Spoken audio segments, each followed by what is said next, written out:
Assalamualaikum warahmatullahi wabarakatuh. Halo semuanya, perkenalkan saya Astika Ambarwati, NIM C241907 dari Departemen Manajemen Sumber Daya Perairan, Fakultas Perikanan dan Ilmu Kelautan, Institut Pertanian Bogor. Nah, pada video kali ini saya akan menjelaskan mengenai pengenalan laboratorium. Tentunya pada penasaran kan apa aja sih prosedur, alat, serta bahan yang ada di laboratorium? Oleh karena itu, simak video berikut ya. Sebelum memasuki laboratorium, ada beberapa tata tertib atau prosedur-prosedur khusus yang harus teman-teman lakukan atau teman-teman patuhi. Yang pertama diantaranya harus memiliki surat pernyataan bahwasanya akan melakukan praktek di laboratorium. Kemudian yang kedua yaitu menggunakan alat lengkap laboratorium seperti mengenakan jas, sarung tangan, kemudian mengenakan masker juga untuk menjaga agar tetap steril. Kemudian yang ketiga tidak boleh makan, tidak boleh minum di laboratorium. Hal ini berfungsi agar sampel atau hal lain itu tidak terjadi kontaminasi, agar tetap steril. Selanjutnya, ketika kita melakukan pengamatan di laboratorium, hendaknya itu tetap tenang, tidak gaduh. Nah, mungkin itu adalah prosedur-prosedur yang harus ditaati, wajib ditaati oleh teman-teman ketika akan memasuki laboratorium. Nah, untuk alat yang ada di laboratorium, yang pertama ialah mikropipet. Alat ini biasanya digunakan untuk mengambil larutan atau sampel dalam jumlah sedikit dengan tingkat ketelitian yang cukup tinggi. Caranya ialah dengan pertama menentukan volume larutan yang akan diambil. Setelah itu, tekan tombol atau buletan yang berwarna kuning pada ujung mikropipet. Setelah larutan berhasil diambil, maka tekan kembali tombol yang berwarna biru. Jadi, ketika kita akan menggunakan, tekan tombol warna kuning dan setelah selesai, tekan tombol warna biru. Selanjutnya ialah timbangan digital. Timbangan digital ini digunakan untuk mengukur bobot atau berat sampel yang akan digunakan. Cara menggunakan timbangan digital. Pertama, tekan tombol O atau T. Masukkan bahan yang akan ditimbang dan tutup. Tunggu angka di layar stabil. Angkat dan bersihkan kembali. Kalibrasi dengan menekan tombol O atau T. Pastikan keadaan bersih dan rapi. Selanjutnya ialah vortex. Alat ini digunakan untuk mencampurkan atau menghomogenasi larutan ataupun sampel yang akan digunakan.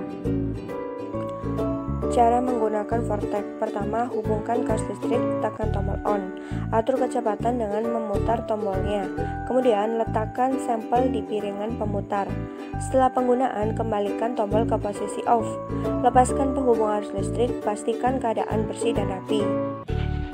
Selanjutnya ada mini inkubator. Alat ini digunakan untuk mengontrol, menjaga, serta mempertahankan pH ya agar tetap stabil di dalam inkubator. Cara menggunakan mini inkubator. Pertama, hubungkan ke arus listrik, tekan tombol on di belakang mesin. Atur suhu dan tekan start. Setelah suhu sesuai yang diinginkan, masukkan sampai ke lubang inkubator. Setelah penggunaan, ambil sampel dari mesin. Lepaskan penghubung arus listrik, pastikan dalam keadaan bersih dan rapi. Berikutnya ada hot plate stir. Alat ini digunakan untuk mengaduk, mencampur, serta menghomogenasikan larutan sampel ataupun larutan kimia dengan menggunakan medan magnetik. Cara menggunakan hot plate stir. Pertama, hubungkan ke arus listrik. Selanjutnya, letakkan gelas kaca. Kemudian, putar tombol heat dan atur tingkat pemanasannya. Setelah penggunaan, putar tombol heat dan stir ke 0. Selanjutnya, lepaskan penghubung arus listrik, pastikan keadaan bersih dan rapi. Selanjutnya, elektroforensis. Alat ini digunakan untuk memisahkan komponen ataupun molekul yang bermuatan didasarkan pada perbedaan tingkat migrasinya dalam sebuah medan listrik. Cara menggunakan elektroforensis. Pertama, hubungkan ke arus listrik, tekan tombol on. Selanjutnya, buka tutup elektroforensis, masukkan gel agaros, kemudian tuangkan triasetat EDTA hingga terendam. Selanjutnya, masukkan sampai ke dalam sumur. Tutup, atur waktu dan tegangannya, kemudian tekan start.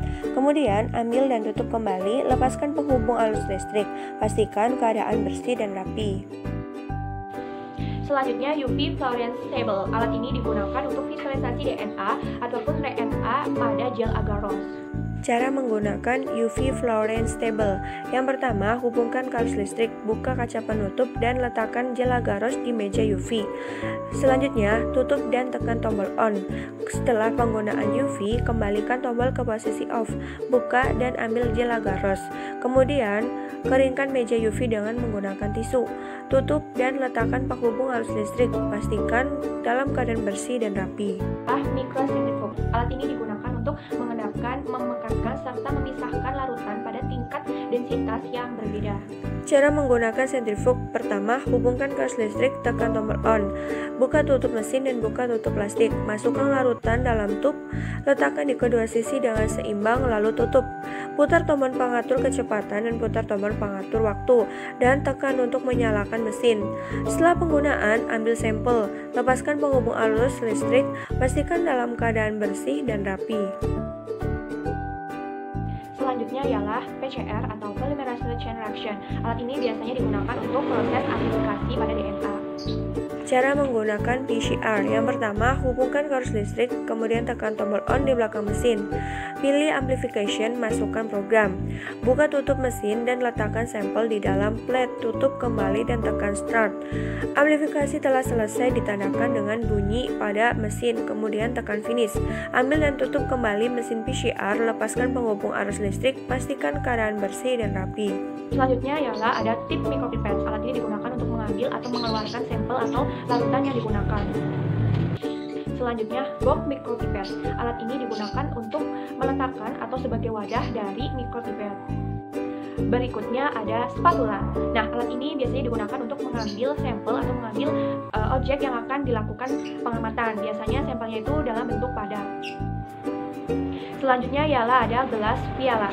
Gelas ini digunakan untuk meletakkan atau menempatkan larutan yang akan digunakan. Selanjutnya ada box ice. Alat ini digunakan sebagai wadah atau tempat menyimpan sampel serta membekukan dan mengawetkan sampel. Kemudian ada dry ice. Alat ini digunakan untuk menyimpan serta mengeringkan sampel yang digunakan.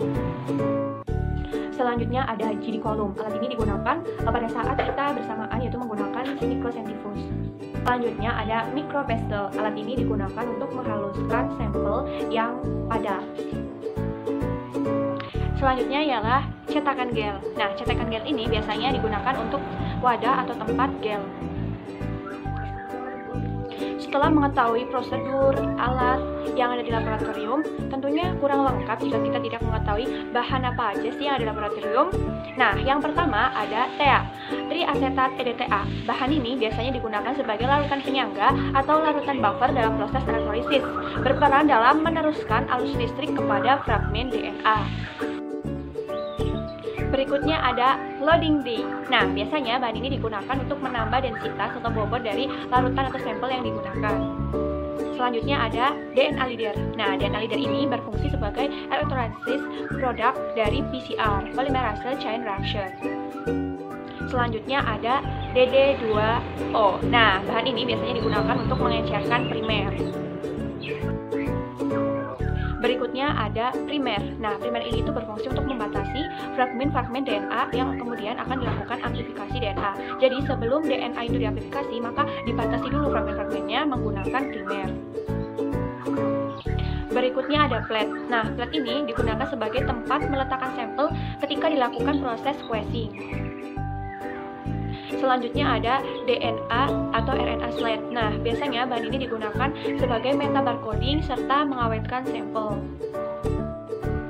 Selanjutnya ada tag PCR. Nah, bahan ini biasanya digunakan ketika kita menggunakan alat PCR. Jadi, ketika kita menggunakan PCR, otomatis tag PCR juga digunakan. Berikutnya ada fluorescence. Nah, bahan ini digunakan untuk mengubah sinar UV. Selanjutnya ada GPT buffer. Nah, bahan ini digunakan untuk membantu proses penghancuran jaringan dan sel-sel. Selanjutnya ada Protka. Nah, bahan ini digunakan untuk merusak protein yang nantinya akan digunakan untuk mengikat lipid. Berikutnya ada etanol absolut atau biasa kita kenal dengan alkohol. Nah, alkohol ini biasanya digunakan sebagai sterilisasi, yaitu adalah untuk membersihkan dari bahan-bahan kotor yang dapat menimbulkan kontaminasi. Nah, sekarang kita sudah mengetahui apa aja sih prosedur, alat, dan bahan yang ada di laboratorium. Mungkin itu sekiranya informasi yang dapat saya sampaikan. Kurang lebihnya mohon maaf. Semoga dapat bermanfaat dan menambah pengetahuan bagi teman-teman semuanya. Sekian dari saya. Wassalamualaikum warahmatullahi wabarakatuh. Sampai jumpa di video berikutnya.